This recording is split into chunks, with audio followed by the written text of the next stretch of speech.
Atos dos Apóstolos, capítulo de número 2, a partir do verso de número 37. Você que já achou, vamos ficar de pé um minuto, só para a gente descansar um pouco as cadeiras. Atos dos Apóstolos, capítulo de número 2, a partir do verso de número 37.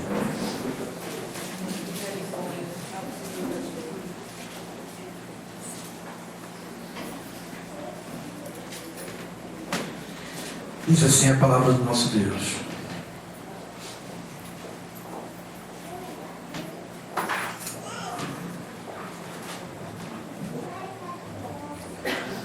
Ouvindo eles estas coisas, compungiu-se-lhes o coração e perguntaram a Pedro e aos demais apóstolos: Que faremos, irmãos? Respondeu-lhes Pedro: Arrependei-vos e cada um de vós seja batizado em nome de Jesus Cristo para a remissão dos vossos pecados, e recebereis o dom do Espírito Santo. Pois para vós outros é a promessa, para vossos filhos e para todos os que ainda estão longe, isto é, para quantos o Senhor nosso Deus chamar. Com muitas outras palavras deu testemunho e exortava-os, dizendo: Salvai-vos desta geração perversa. Então, os que lhe aceitaram a palavra foram batizados, havendo um acréscimo naquele dia de quase 3.000 pessoas. E perseveravam na doutrina dos apóstolos e na comunhão, no partir do pão e nas orações. Em cada alma havia temor, e muitos prodígios e sinais eram feitos por intermédio dos apóstolos. Todos os que creram estavam juntos e tinham tudo em comum. Vendiam as suas propriedades e bens, distribuindo o produto entre todos, à medida que alguém tinha necessidade. Diariamente perseveravam unânimes no templo. Partiam o pão de casa em casa e tomavam as suas refeições com alegria e singeleza de coração, louvando a Deus e contando com a simpatia de todo o povo. Enquanto isso, acrescentava-lhes o Senhor, dia a dia, os que iam sendo salvos. Amém. Vamos orar. Maravilhoso Deus, em nome do Teu Filho amado, nós pedimos aqui que o Senhor possa fazer-nos conhecedor das verdades que nós acabamos de ler. Senhor, prepara o nosso coração, fale de maneira grandiosa e poderosa. Testifica, Senhor, aquilo que precisamos vivenciar, conforme, Deus, estão escritos nestes versos. E ajude a cada um de nós, ó Deus, a render-se à Tua vontade. Senhor, prepare a mente, prepare o entendimento, tire, Pai, o impedimento, a dispersão do nosso meio, Senhor, e faz, Senhor Deus da glória, a Tua obra acontecer, Pai, pois a Tua palavra, ela jamais volta vazia. Senhor, em nome de Jesus, seja conosco. Quanto a mim, me ajude. Me ajude, pois eu não quero, Senhor, que sejam as minhas palavras, mas que sejam as Tuas. Ó Pai, abençoa a nossa igreja, abençoa a nossa reunião, abençoa, Senhor, a todos quanto aqui estão, em nome do Senhor Jesus Cristo. Amém. Amém, santos? Podem sentar. Peço que você se acomode bem. Louvado seja Deus. Você deixe sua Bíblia aberta nesse texto. E que se seu vizinho tentar puxar algum assunto com você, você não queira conversar com ele neste momento. Amém? Quero que você se concentre. Quero que seu ouvido esteja atento e a sua mente possa esvaziar-se de todo pensamento contrário, para que a palavra de Deus penetre em você. Amém? Glória a Deus. Irmãos, Eu quero, nesta noite, partilhar com vocês sobre a natureza da igreja em relação à teologia bíblica da missão e o serviço. Para que a igreja foi criada? O que é que Cristo tensionava em edificar um corpo para si? Qual foi o objetivo dele ter nos alcançado e fazer de nós o seu corpo, a igreja? Porque a eclésia do Senhor, que é esse o termo igreja do Novo Testamento, ela diz respeito a uma assembleia de pessoas que são chamados diante de uma grande multidão que existe no mundo. Nós somos chamados, somos tirados para fora para sermos consagrados e usados por Deus, para glorificar a Ele mesmo. E em virtude disso, Ele traz muito benefício para nós. Em primeira mão, nós temos que agradecer por demais, porque Deus nos salvou. A salvação é o bem mais precioso que um crente possa ter recebido do Senhor. Olha, Deus nos dá muita coisa. Deus nos cura, louvado seja Deus. Deus providencia o alimento, louvado seja Deus.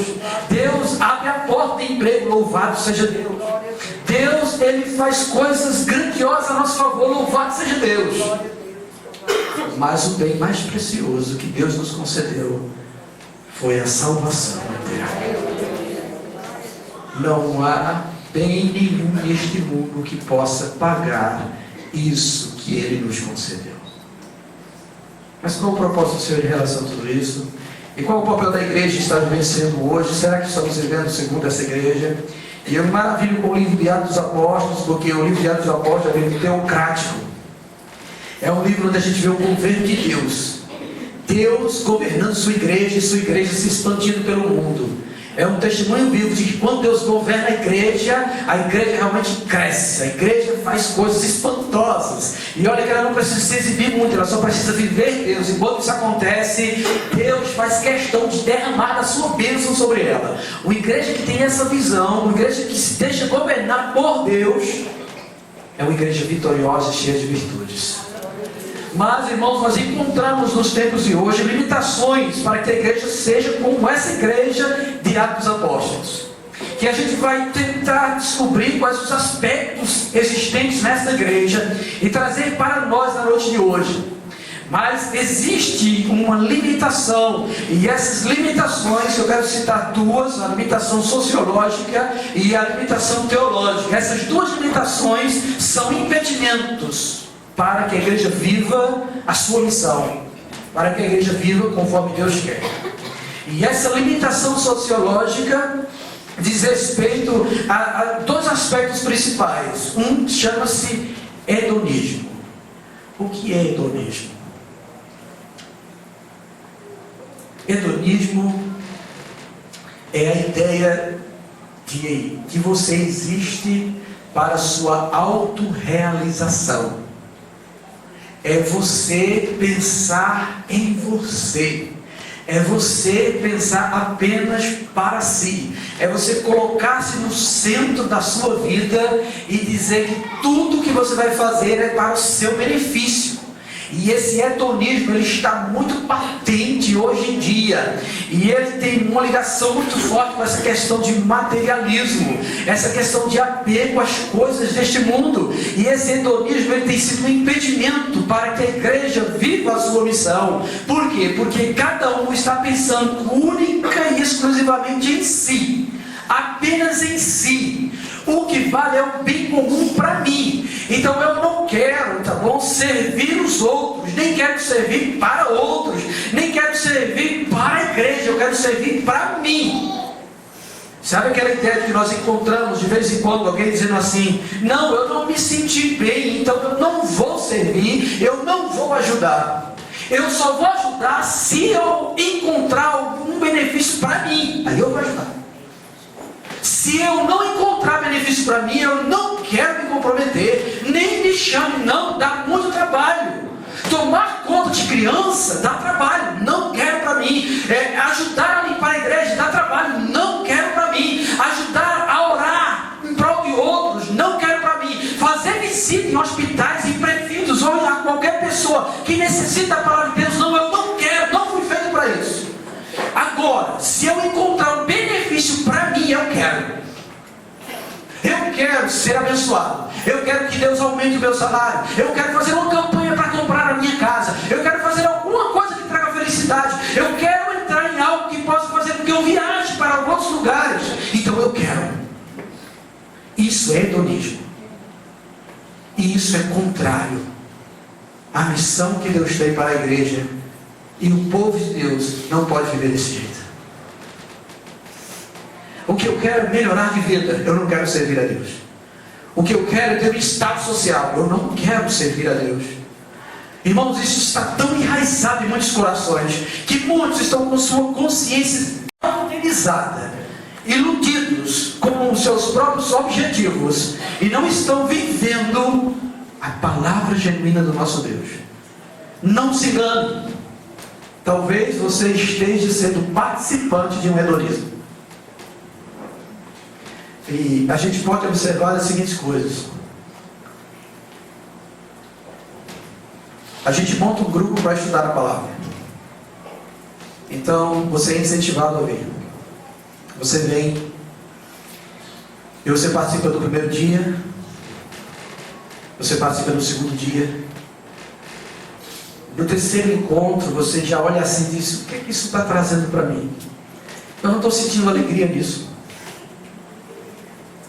Então você pensa em buscar alguma coisa em outro lugar que lhe dê alegria, mas você não vem para o estudo.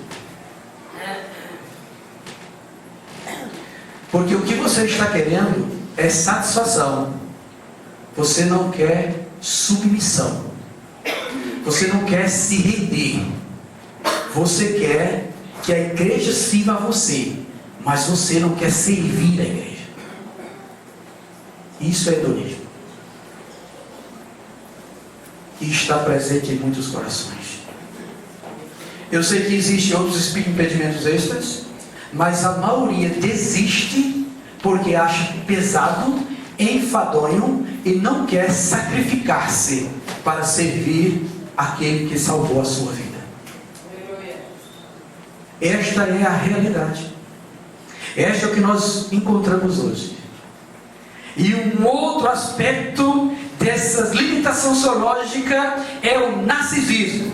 O narcisismo é aquela ideia que tenta nos convencer que a gente é belo e que precisamos de reconhecimento. É aquele que quer o holofote sobre ele. Ei, eu sou importante. E se ele não for reconhecido, ele não vem. Ele não atua. Ele não serve. E ele não trabalha. E a igreja do Senhor Jesus Cristo está cheia de gente assim. Olha, se fulano faz e é reconhecido, e o outro faz e não é reconhecido, esse aí já se entristece e não quer mais, porque fulano, ele é reconhecido, e eu não sou reconhecido. Meu irmão, você não está servindo a homens, você está servindo a Deus. E Deus não se esquece de ninguém. Hebreus diz que Deus não é injusto para se esquecer do trabalho das vossas mãos, com quem servis aos santos. E Ele com certeza galardoará cada um conforme a sua justa medida, porque Ele é o dono de toda a obra dele. Não é o pastor, não é o líder de ministério, não é ninguém, é Deus. E isso, irmãos, está tão patente que eu quero dizer algo que eu ouvi numa ministração, que era assim: um pastor missionário, ele foi convidado para a celebração de 50 anos de uma igreja lá em São Paulo. E aí você sabe, festa de aniversário da igreja tem bolo. E toda igreja tem alguém que sabe fazer bolo no grau. Não é? Louvado seja Deus. Nós também temos. Aí nessa igreja fizeram aqueles bolos, parecendo aquele bolo de casamento. Tinha uma roda embaixo, outra roda, e outra roda, e outra roda. Não é? E aí nesse bolão assim, o bolo foi colocado assim, do lado assim do púlpito, que até chamava a atenção mais do que o pregador. O povo olhava mais para o bolo do que quem estava pregando a palavra. E a pessoa que fez o bolo, a irmã que fez o bolo lá, ela colocou do lado do bolo os nomes dos pastores que pastorearam aquela igreja. do lado do bolo, aqueles confeitozinhos. E aí ficava mais destacado ainda. E aí o pastor que ia pregar estava sentado lá ao lado da irmã do bolo. Então chega a hora que muitos pastores não gostam, que é esse negócio de fazer agradecimento, de colocar os nomes das pessoas que fizeram alguma coisa e agradecer por isso, por isso, por isso, por isso. Porque fatalmente sempre a gente esquece de alguém. Então o pastor começou a agradecer as pessoas por tudo que fizeram nesse aniversário, coisa e tal. E o pastor esqueceu justamente de quem? Da mulher do bolo. Da mulher do bolo. Então depois que o pastor agradece tudo, aí diz: vamos orar, irmãos, vamos levantar-nos para fazer uma oração. Aí o pastor começa a orar e a irmã do bolo, ela ficou ofendida porque não foi lembrada. E então no momento da oração, ela estava do lado do pastor que ia ministrar, e ela começou a murmurar, e ela começou a dizer assim: pô, porque não viu, ano que vem não vai ter mais bolo. Isso é narcisismo. A igreja é impedida de cumprir a sua missão porque muita gente quer ser reconhecida, quer que seja bajulado, quer que seja lembrado em tudo, quer que seja paparicado. Deus não necessita disso. Deus não precisa de gente assim na sua igreja. E isso é um espírito mundano. Porque quem quiser ser o maior, seja o menor de todos. Quem quiser ser o primeiro, vai ser o último e sirva a todos. E aí então vai ser reconhecido nos céus pelo próprio Deus, o Rei dos Reis e o Senhor de toda a sua obra. E isso tem acontecido em muitos lugares. Eu quero entrar no ministério, eu vou fazer alguma coisa, eu quero servir, eu quero fazer alguma coisa. E aí depois, mas ninguém lembra de mim, ninguém faz isso e aquilo outro. Eu quero ser reconhecido, eu quero ser o centro das atenções, eu quero estar aqui nesse púlpito, eu quero pegar o microfone, eu quero fazer alguma coisa. Não venha com essa ideia, porque Deus não aprova isso. Glória a Deus. Isso tem sido um impedimento, um encalço da igreja crescer de maneira sadia e de realmente frutificar na presença de Deus. Porque muitos irmãos pensam assim e vivem assim. Mas eu quero que você pense diferente. E eu quero que esta igreja seja diferente. Eu quero que nós venhamos pensar verdadeiramente na obra do Senhor. E nesses aspectos vamos retratar agora de como ser igreja, uma igreja bíblica, uma igreja genuína. Uma igreja em que os seus membros não pensam somente em si, mas pensam no reino de Deus, na obra do Senhor. E por ela se sacrificam, dão o seu tempo, dão o seu suor, gastam tempo, se afadigam. Tudo para satisfazer o coração de Deus, não o nosso.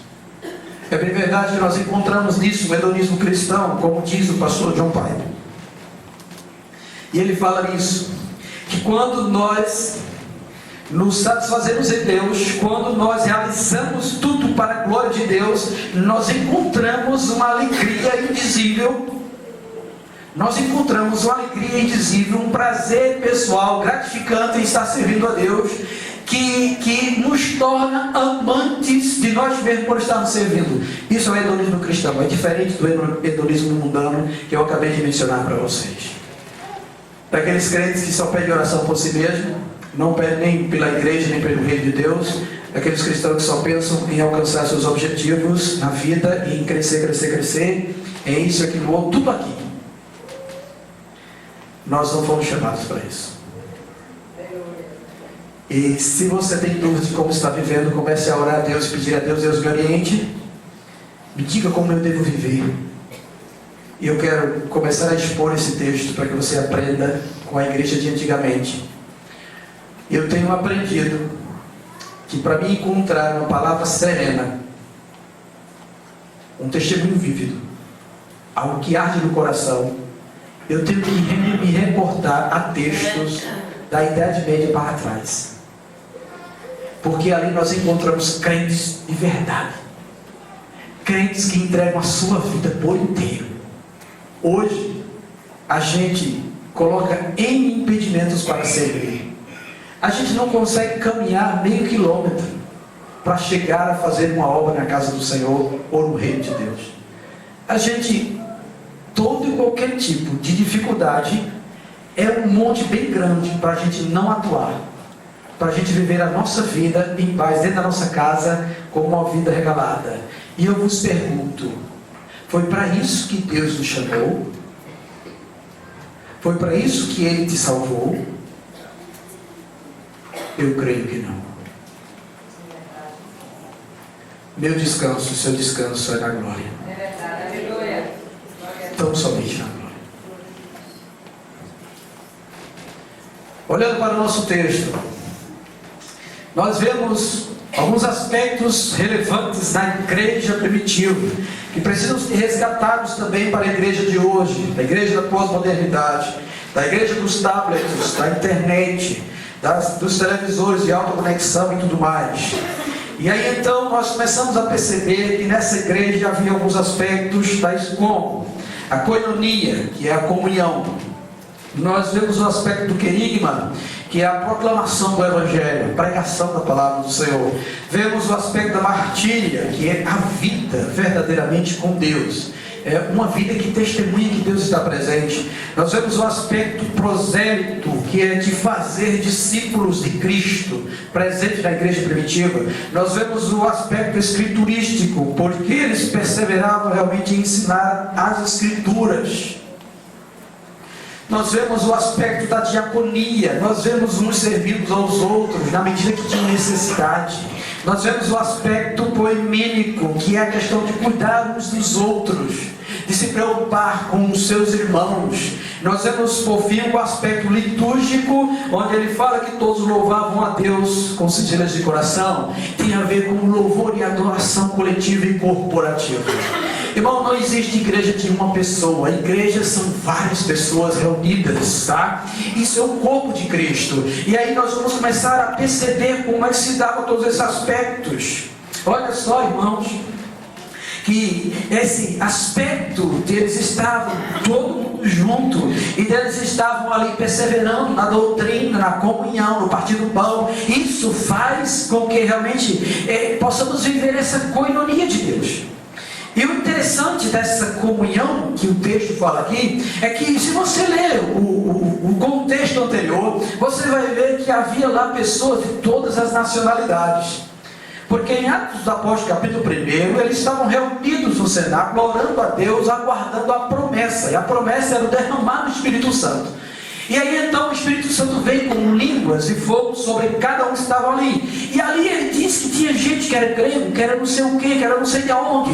E eles ouviam cada um falar na sua própria língua. E eles entendiam uns aos outros. Então a gente percebe que essa comunhão era uma comunhão que havia uma diversidade junta. Você já imaginou isso acontecendo no nosso meio? Se a gente estivesse reunido aqui com chinês, japonês, americano, coreano, espanhol, italiano, e nós podemos entender uns aos outros. Essa comunhão que ele fala, essa comunhão em que nós somos diferentes, mas ao mesmo tempo nós podemos ser um só. Essa comunhão que elimina essa questão de pobre e rico. Na igreja do Senhor não existe isso. Todo mundo é igual perante Deus. Não existe essa questão de pensarmos que existem pessoas com doutorado e outras pessoas que fizeram só o ensino colegial, ou talvez nem aprenderam a ler e escrever. Todos eles fazem parte da igreja e podem ter comunhão independente disso, sabe? É uma igreja que elimina essa questão de raça, de etnia, porque a igreja do Senhor Jesus Cristo é una em todo o mundo. Nós missionamos a Cristo, nós somos unidos a Cristo de uma maneira tão especial e gloriosa que essas divisões elas caem por terra. Então a gente não pode estar criando barreiras. Não, é porque fulano é pobre, eu não vou. Não, fulano é rico, eu não quero estar junto, ou coisa e tal. Não, na igreja do Senhor havia comunhão e todo mundo deveria participar da mesma forma. Sabe, eu já ouvi pessoas dizendo que, olha, não é nada demais um doutor, um juiz está tomando conta do carro lá no estacionamento para servir a igreja do Senhor. Ou será que isso é trabalho somente para o mais simples? Não. Na igreja do Senhor, todo mundo serve à medida que a igreja necessita, aonde ela precisar. Não é só trabalho daquela que tem menos instrução de fazer a faxina ou a limpeza comum, o mundo estipula. Poderia ser uma médica fazendo isso na igreja do Senhor, porque na igreja do Senhor a comunhão, ela rompe todos esses preconceitos, ela rompe esses impedimentos e essas barreiras todas. E essa igreja estava vivendo isso. Todo mundo se importava, todo mundo estava junto, todo mundo tinha tudo em comum. Se era para comer creme crack, todo mundo comia creme crack. Se era para comer alguma coisa mais estipado, todo mundo teria que comer algo mais estipado. Mas nós nos esforçamos juntos para isso acontecer. Porque essa comunhão que Deus quer. É a comunhão também que faz com que a gente chore com quem está chorando, e com que a gente se alegre com quem está se alegrando. Quando a bênção vem para um, a alegria contagia todos. Quando a tristeza entra na vida de um, a tristeza contagia todos. E todos choram, e todos oram, e todos se lamentam, e todos se levantam na sua voz pedindo a Deus graça. Essa é a comunhão que devemos viver. Essa é a comunhão que Cristo deseja que nós venhamos a viver. Mas se nós fazemos acepções, não, eu quero ser amigo de Neto, mas eu não quero ser amigo de Lucas. Eu quero ser amigo de Júnior, mas eu não quero ser amigo de Rafael. Isso, irmãos, é anticristão. É verdade. Isso não faz parte do caráter de Jesus Cristo. Você nunca vai ver Cristo fazendo essas acepções. Ele vai sempre desejar que sejamos um só. E a oração dele, em João 17, fala isso. Pai, que eles sejam um só. Que tenhamos esse desejo de viver assim. Sabemos que podemos ter opiniões divergentes, diferentes em relação a alguma coisa, mas isso não impede de eu amar você, nem de você me amar. Nem de juntos estarmos nos esforçando para que a igreja do Senhor cresça mais e mais. E é isso que precisamos fazer. E se qualquer um daqui apenas quer ter comunhão com um ou dois ou três, você precisa rever o seu estado. Você precisa rever a sua concepção. Se qualquer um aqui quer ser amigo de A e não quer ser amigo de B, você precisa rever a sua concepção de cristão. Porque por essas coisas muitos perecerão no inferno, no grande dia do juízo. E eu não quero que isso aconteça com você. Eu quero que você viva uma verdadeira comunhão. Aquilo que Deus deseja que venhamos a viver na sua igreja. Porque a igreja é dele. Não é minha, nem é sua. É dele. Mas não é somente de comunhão que a igreja vivia. A igreja vivia também do querigma.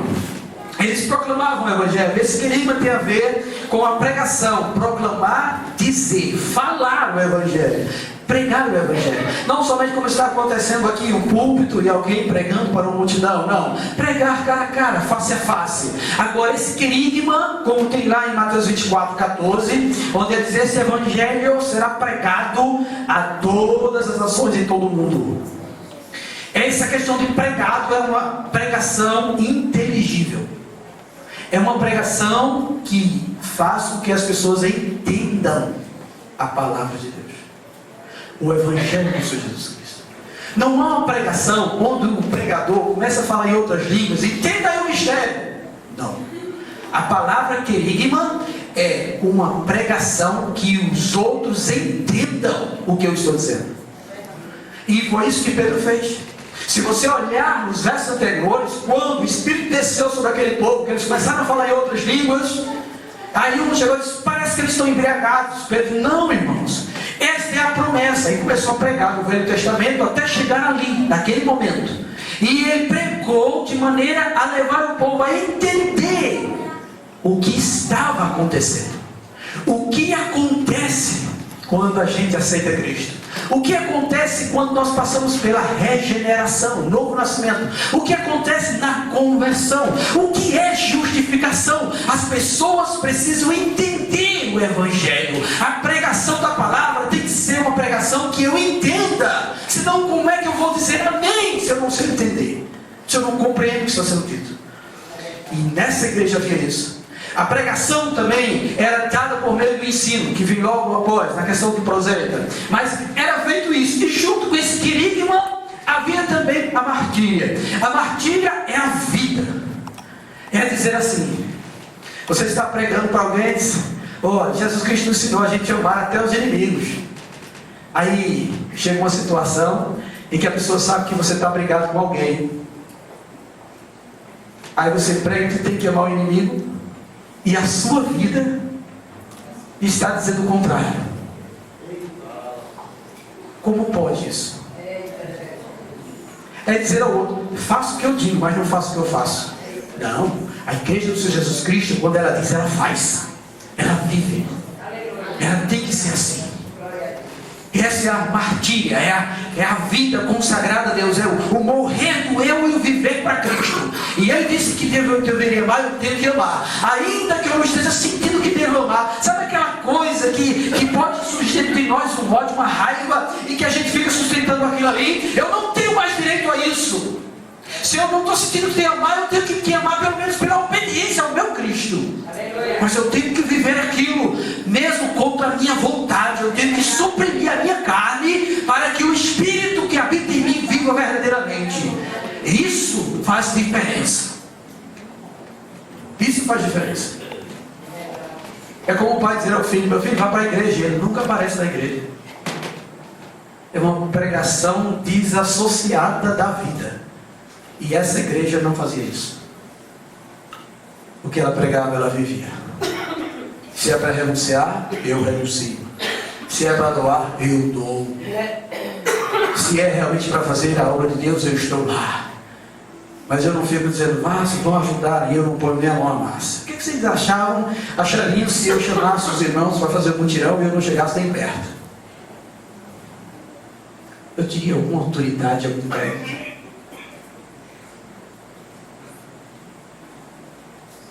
Na igreja do Senhor Jesus Cristo, nós temos que viver o que pregamos. Quem quer ser membro dessa igreja, ser participante do corpo de Cristo, tem que viver o que prega. E se você pregar para alguém, não ameis o mundo, nem o que é no mundo, então você tem que viver isso também. Você tem que viver isso também. E essa martíria é tão forte, porque sempre nos textos que a gente ouve essa questão de pregar o Evangelho, vem a questão do testemunho. Testemunho é isso. Dar testemunho é isso. Dar testemunho, eu estar aqui com alguém realmente dizendo que deve perdoar, e quando acontecer comigo eu perdoar. De verdade. Quando acontecer comigo eu perdoar de verdade, a pessoa ficar tão admirada com isso, quer dizer: eu quero esse evangelho aí, eu quero viver o que você está vivendo. Eu não sei como você suporta viver isso, mas é a graça de Deus, irmãos. É a graça do Senhor que faz com que venhamos a viver e a suportar as aflições por causa de Cristo, que deu a sua vida por nós, quando nós ainda éramos pecadores. Isso é que nós devemos viver. E essa igreja não era somente martíria, era prosélita também, era formadora de discípulos. Olha, que ele diz que perseveravam na doutrina dos apóstolos. Todos os dias estava lá alguém ensinando alguém, estava ensinando o que foi repassado por Jesus naquele ciclo maior dos apóstolos. Então eles começaram a transferir para os outros, e dos outros para os outros. O que a gente tem encontrado hoje em dia é uma dificuldade das pessoas estudarem a palavra de Deus. É mais fácil, irmão, nós ligarmos uma TV. É mais fácil usar um computador. É mais fácil usar um tablet ou um telefone que tem esse negócio todo aí. É mais fácil nós assistirmos um DVD. É mais fácil nós irmos a cultos e mais cultos e mais cultos por esse mundo afora, do que nós sentarmos para estudar a palavra de Deus. Isso na igreja e em casa. Na igreja e em casa. A gente pega uma revista e folheia ela toda. A gente vai ler a Bíblia, dá um enfado tão grande que a gente não consegue nem 2 capítulos direito. Vocês sabem que é assim.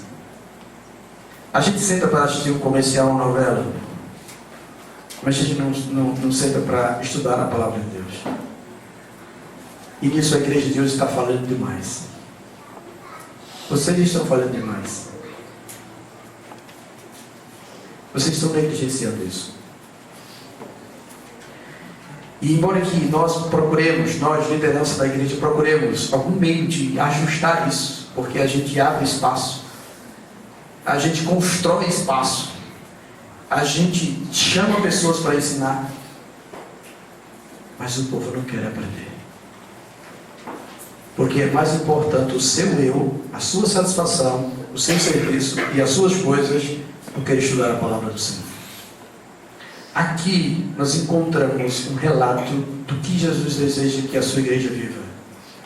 Eles perseveravam na doutrina dos apóstolos. Como você vai conhecer uma heresia se você não conhecer a verdade? Como você vai conhecer que o ensino é falso e provém do maligno se você não conhece a verdade? Como você vai saber se você está vivendo certo para Deus se você não conhece a verdade? E ainda mais, ainda encontramos gente assim. Ora, eu sei que a Bíblia está dizendo isso, mas eu não concordo. Eu não sei se você entendeu o que você disse. Você não está dizendo que não concorda para uma pessoa, você está dizendo que não concorda com Deus, porque foi Deus que escreveu ela. Porque a Bíblia, em nenhuma parte dela veio da mente humana. Toda a Escritura foi divinamente inspirada, soprada por Deus, para que seus autores escrevessem.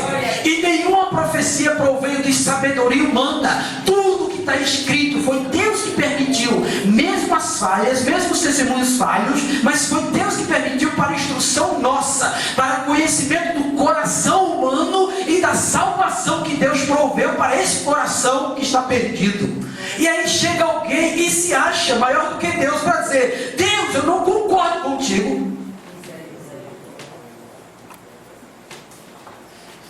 Eu não concordo contigo. Irmãos, quando a gente está diante da Sagrada Escritura, o nosso único dever é submeter a ela, é obedecê-la, porque ela tem mais autoridade do que tudo, ela é mais poderosa do que tudo.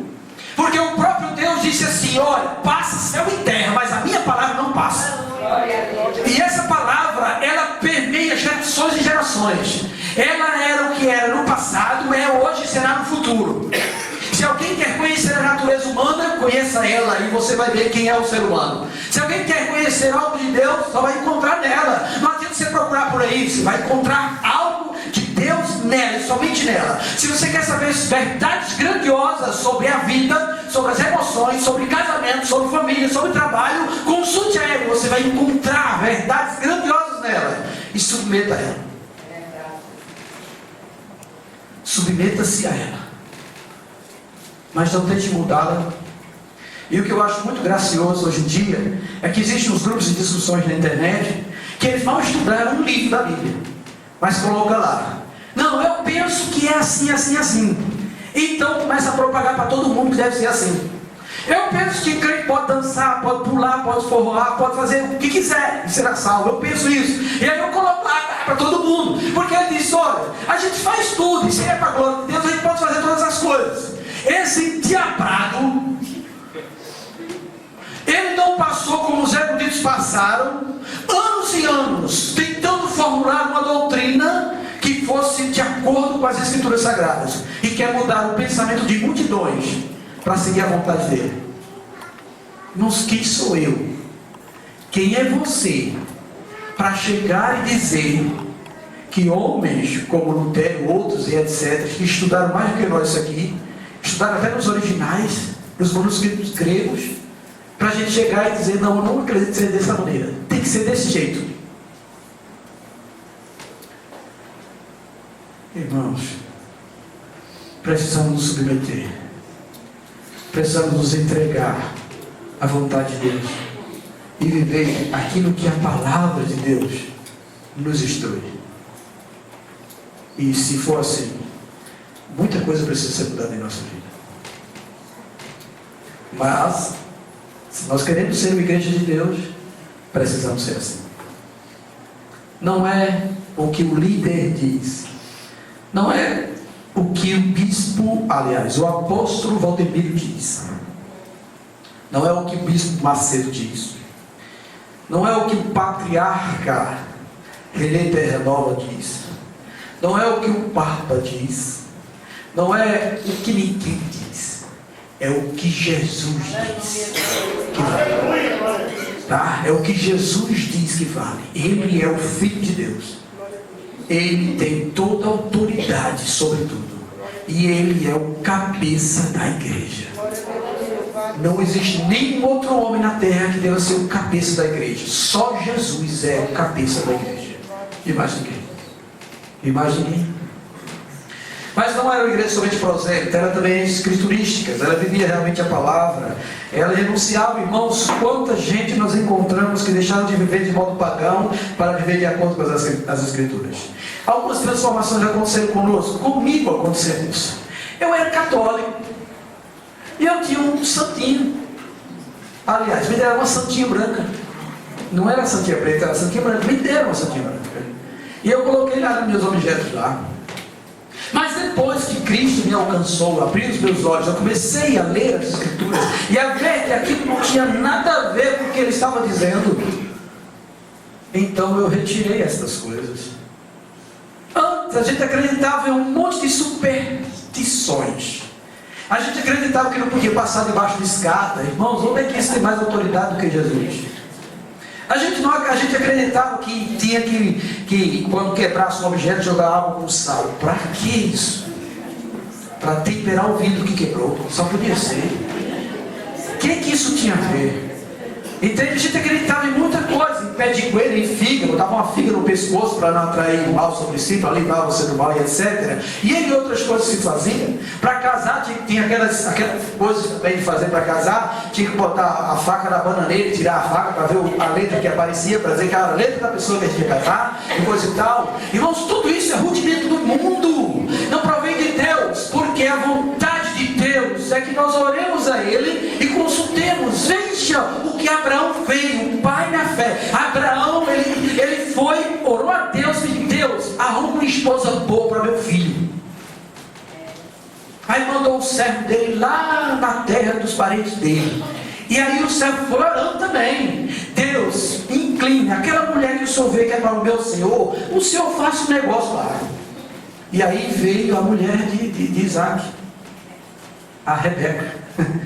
Né? Ele estava lá e ela chegou para dar água às ovelhas lá, e eles tiveram um encontro, e aí ele disse: se for essa que ela me dê água. E não era costume a mulher oferecer água. Aí ela vai oferecer água, ela entendeu que foi Deus.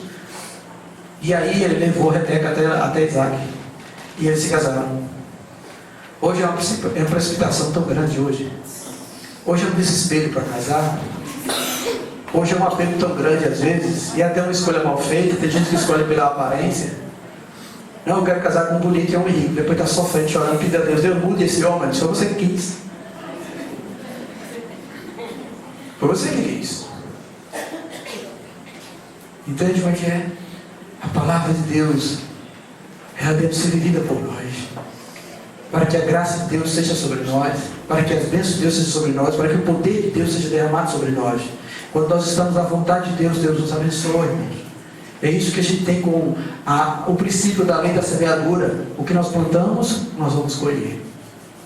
Mas não é somente uma igreja escriturística que vivia a palavra do Senhor. Era uma igreja também onde havia a diaconia. E a diaconia era o servir. Era o serviço. Sabe? E qualquer que fosse o serviço, eles estavam lá para ajudar. Se fosse para limpar, eles estavam lá para ajudar. Se fosse para fazer alguma coisa, eles estavam lá para ajudar. Estavam para entregar a sua vida em prol do reino.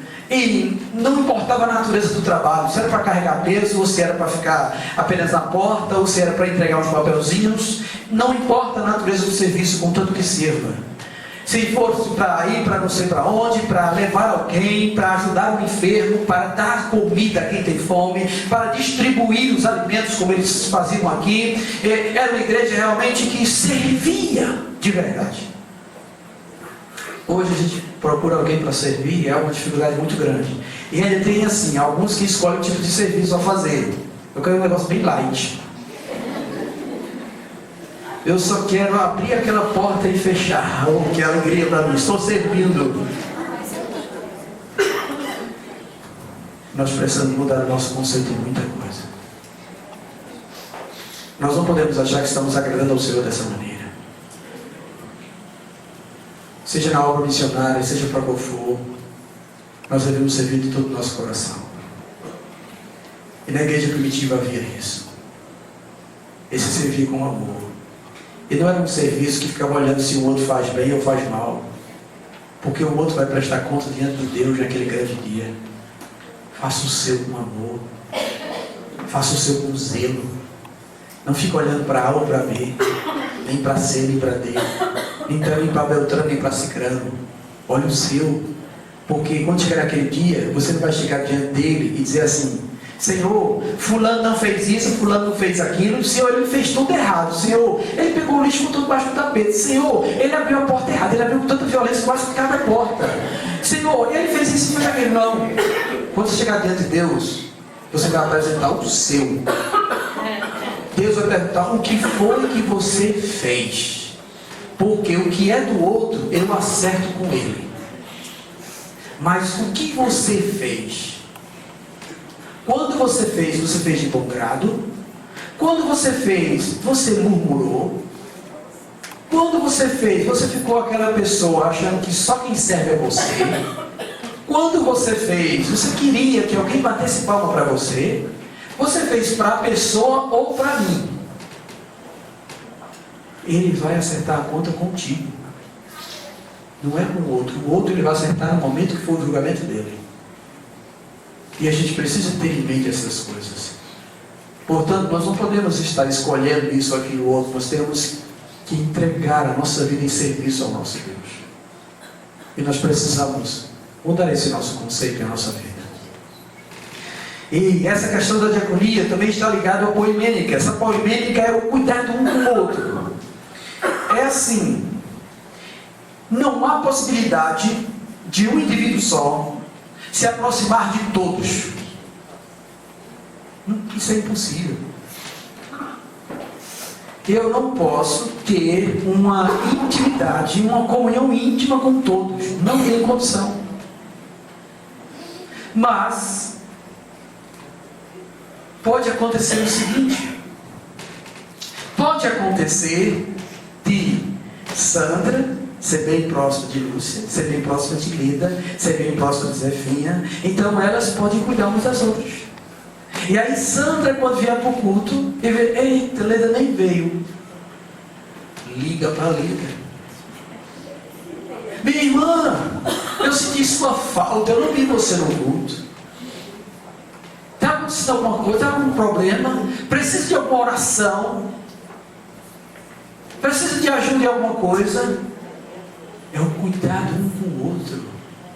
Sabe? É a gente se preocupar e não esperar somente pelo pastor. O pastor sofre com isso. O pastor precisa botar em crédito no telefone para ligar para 200 pessoas para saber se está bem. E olha que se a pessoa tiver realmente um problema que vai contar pelo telefone, foi-se embora, os créditos para os outros. Entende como é que é? Mas a igreja primitiva deve cuidar um dos outros. E aqueles que estão próximos devem ter esse cuidado uns com os outros. Então, se você tem esse círculo perto de você, nada impede de você ter comunhão com essas pessoas, incentivá-las a estarem no reino de Deus, a se preocupar com o que está sofrendo. Olha, tem gente que é seu vizinho, é irmão da igreja, você vê ele está passando por uma dificuldade, e você está olhando para o outro lado. Isso não pode acontecer. Nós somos irmãos, somos filhos do mesmo Pai, e Ele quer que nós vivamos unidos e nós possamos praticar essa poimenia, esse cuidado um com o outro. Essa questão de visitar, essa questão de orar é importante, essa questão de segurar na mão, de estar numa praça é importante, essa questão de se preocupar com a figura do outro é importante, e Deus quer que venhamos a cuidar uns dos outros. É fundamento recíproco. É ensinar uns aos outros, é perdoar uns aos outros, é suportar uns aos outros, é instruir uns aos outros, é amar uns aos outros. E nós precisamos ver isso, porque essa igreja vivia isso. E quando essa igreja vivia isso, Deus derramava da sua graça, Deus era presente nessa igreja. E você observa que ele diz que a virtude, Deus diz que havia temor e muitos prodígios e sinais eram feitos. Deus faz milagre na igreja unida. Deus cura, Deus salva, Deus liberta, Deus transforma. Quando a igreja está unida, Deus faz coisas grandes. E nós estamos perdendo isso. E nós encontramos a igreja falida nos tempos de hoje, porque não estamos vivendo esses aspectos que a Bíblia nos ensina nesse texto. Havia também a liturgia, o louvor e a adoração. Ele diariamente, verso 46, estavam no templo, partiam o pão de casa em casa, tomavam suas refeições com alegria e sentidez de coração. Verso 47, louvando a Deus e contando com a simpatia de todo o povo. A igreja louvava a Deus. A igreja percebia a ação de Deus. A igreja dava graças a Deus. Eu não sei se você já percebeu o quanto Deus tem sido bom na sua vida. Eu não sei se você já percebeu o quanto Deus tem sido gracioso. Se você um dia parar para pensar e começar a contabilizar algumas coisas, a começar com o ar que você respira, que você não paga por ele, e é de Deus. A vida, a essência da vida que Deus te deu, já é motivo de gratidão a Deus.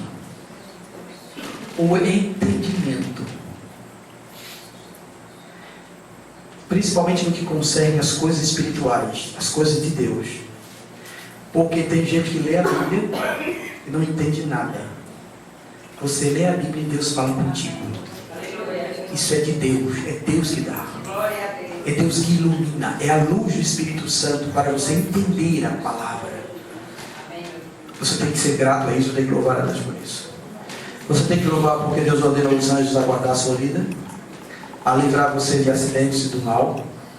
Você tem que agradecer a Deus pela sua saúde, porque hoje tem enfermidade de quanto é tipo, e ainda temos um maligno com os seus demônios lançando certas enfermidades nas pessoas.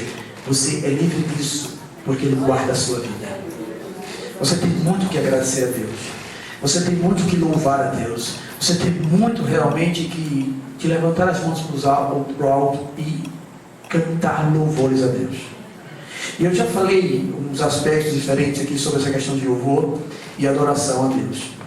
E eu não quero me ater nisso agora, mas eu quero falar do conhecimento. Essa Bíblia nos mostra que quando esse povo passou a conhecer a Deus e a sua palavra, eles foram transformados.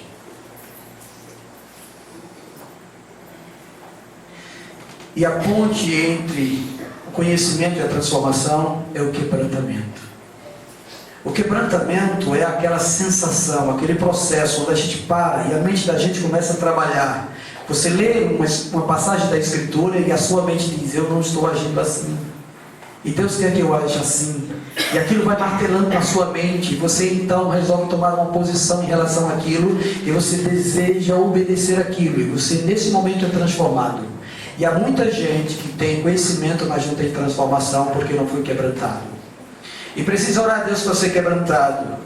É tão interessante isso, irmãos, porque esse povo, quando ele recebeu o conhecimento, que foi quebrantado, foi transformado, eles viveram de modo tão diferente que eles vendiam coisas deles para abençoar a obra de Deus. Olha a diferença, irmãos. Você já imagine um crente, um cristão, que investe 5 mil reais em um jogo de roda. E a igreja onde ele congrega precisando de recursos. E ele vai investir 5 mil em um jogo de roda para se exibir no meio da rua e passar com o carro em ruas esburacadas e outras coisas mais. Isso é alguém que pode ter conhecimento, mas não houve transformação. Pode ser que ele se autodenomine crente, mas ele não é cristão genuíno. Porque ele não consegue enxergar o reino de Deus e abençoar o reino de Deus. Porque se ele tem condições de dar 5 mil em um jogo de roda, ele tem condições de enviar 5 mil para um missionário. Ele tem condição de colocar e doar 5 mil para que a igreja dele seja melhorada em alguma coisa. Ele tem condição de doar alguma coisa para o reino de Deus. Olha, irmãos, ter conhecimento de que tudo é de Deus, nada nós temos nesse mundo, entramos sem nada e vamos sair dele sem nada, faz com que a gente não pegue, se apegue às coisas materiais e ao dinheiro. E a gente possa dizer a Deus: Deus, eu te louvo, porque todas as coisas tu me dás. Porque ele mesmo disse isso. Ele, quando chamou o povo dele, a nação de Israel, lá no capítulo de número 8 de Deuteronômio, depois você lê isso se você quiser, ele diz: olha, eu fiz isso porque eu amo vocês. Não é por causa de vocês, é porque eu amo, e eu faço isso por vocês. Eu vou chamar vocês, separar vocês para vocês serem meu povo, e eu vou dar a vocês uma terra que manda leite e mel. Mas preste atenção, quando vocês entrarem na terra, e quando eu multiplicar o seu rebanho, quando eu aumentar a sua lavoura, quando eu enriquecer vocês, não se eleve o seu coração dizendo: eu fiz isso. Porque é o Senhor teu Deus que te dá força e inteligência para que você possa realizar isso. Não se esquive disso, porque depois eu posso entrar em juízo e mandar uma peste e acabar com tudo, e você não tem mais nada. É verdade. Aleluia. Porque tudo é meu. Tudo é de Deus. Tudo é de Deus. Tudo é de Deus. Todas as coisas de Deus. A terra e tudo que nela é de Deus. Você apenas está sendo um mordomo daquilo que é de Deus. Deus deseja você registrar em cartório a sua casa, mas a casa é de Deus. Deus deixa lá você registrar o seu terreno e tudo mais, mas é de Deus. Porque naquele grande dia, quando ele vier realmente julgar tudo, você vai dizer: o que é teu? Ele diz: não, foi eu que criei, é meu. Foi eu que criei, é meu. Você não tem nada. Você não tem coisa alguma. Você só tem o que eu ofereço para você, o que eu lhe dou. O que você conquistou, você pode observar, porque eu dei antes. Eu dei antes. Então não adianta você ficar se segurando isso, aquilo, outro, não. Se apegando ou se amarrando ou construindo um império. Não vai adiantar de nada no final de tudo. E nós precisamos ter uma vida simples. Quando o cristão perceber isso, ele vai realmente desapegar-se de todas essas coisas. E ele vai cooperar com o reino. E ele vai se esforçar para isso. Eu não estou dizendo que você vai pegar todo o seu salário e dar à igreja. Não. Eu não estou dizendo isso. Eu estou dizendo que quando você sentir que a igreja está necessitando de algo, você se disponha para ajudar a igreja do Senhor Jesus Cristo. Peça prova a Deus. Porque eu sei também que nos tempos de hoje existem lobos devoradores. Existem falsos mestres, falsos pastores, falsos profetas que tentam sugar a riqueza do povo para si. Mas eu quero que você ore a Deus. E quando Deus falar com você, você obedeça. E contribua com a obra. Contribua com a obra. Oferte com amor. Seja fiel para com o teu Deus.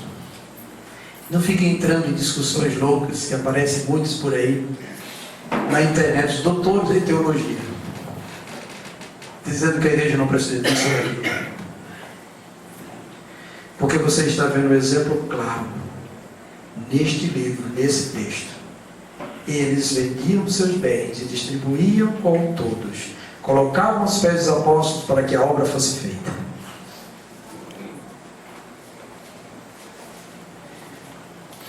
Eu peço que você pense sobre tudo isso.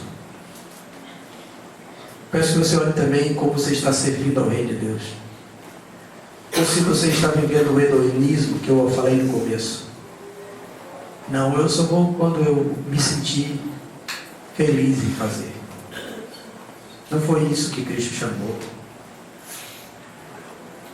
E não queira que os outros sejam iguais a você. Queira que os outros sejam iguais a Jesus Cristo. Ele nos chama para isso. Ele nos chama para isso. Por fim, eu quero somente fazer um apelo. Quero que você reveja a sua vida. Nós temos planejado coisas nessa igreja para que vocês sejam participantes e abençoados. Nós temos promovido os estudos para que vocês cresçam no conhecimento e sejam abençoados. Nós temos estruturado os nossos ministérios. Ministério de jovens, Ministério de adolescentes, Ministério de homens, Ministério de casais, para que vocês sejam abençoados. Para que vocês experimentem o conhecimento de Deus e da presença de Deus na vida de vocês. Agora, para que isso realmente aconteça, vocês precisam disciplinar-se a estar presente na igreja que vocês fazem parte. Vocês precisam ter essa consciência dentro de vocês. E eu não quero forçar ninguém, porque eu acredito que para Deus tem que ser de boa vontade com amor. Mas vocês precisam rever como vocês estão andando, para que Deus abençoe esta igreja e consequentemente você que faz parte dessa igreja. Entende? Obviamente que eu não quero também esquecer de que a igreja ela não se resume a nós nessa parede. Mas a igreja de Cristo ela é universal. Não é a universal do Reino de Deus. Mas a igreja de Jesus Cristo ela não tem placa dividindo ela. E eu lamento muito por encontrar denominações que fazem também outro tipo de divisão, como tem denominação que enfatiza só o ensino, só a doutrina. Ela é rica e forte nisso, mas ela não faz a obra missionária, e ela também não faz essa parte de comunhão, nem faz esta questão da poimênica. Tem outras igrejas que são fortes nessa questão da diaconia, de servir, de enviar alguém, de ajudar os pobres, etc. E esquece da doutrina. Tem outras igrejas que enfatizam os dons espirituais e se apegam somente aos dons espirituais e esquecem das outras coisas. Isso também não pode acontecer. Uma igreja genuína e bíblica, ela pratica a missão integral. Ela vive a doutrina, ela vive o serviço, ela vive a prática dos dons espirituais no seu meio, ela vive tudo junto, e é quando está tudo junto que Deus se faz presente verdadeiramente. E a Bíblia diz que todos agindo dessa maneira, com as suas juntas e as suas partes caminhando, tudo ordenadamente, Deus diz que está o crescimento, e o crescimento que procede dele, somente dele, porque ele é que faz a igreja crescer. Genuinamente ele que faz a igreja crescer. Eu sei que você pode olhar e dizer, mas pastor, tem uma igreja ali, tem 5.000 pessoas. Eu quero até cogitar se isso é uma igreja genuína, porque a Bíblia diz que nos últimos dias se amontoarão muita gente para ouvir o que é bom ao seu coração e não a verdade do Senhor. Mas na igreja onde a verdade de Deus é pregada, o crescimento dela procede de Deus, e ela cresce de maneira harmoniosa. Ela não incha, ela cresce de maneira que o crescimento dela a gente nota como um crente genuíno que vive a palavra. Isso é maravilhoso. Mas você é membro deste corpo, e você não pode ausentar-se da sua responsabilidade perante Deus. Venha, estude, participe, sirva e ajude outros a servir também. Em nome de Jesus. Vamos ficar de pé e fazer uma oração.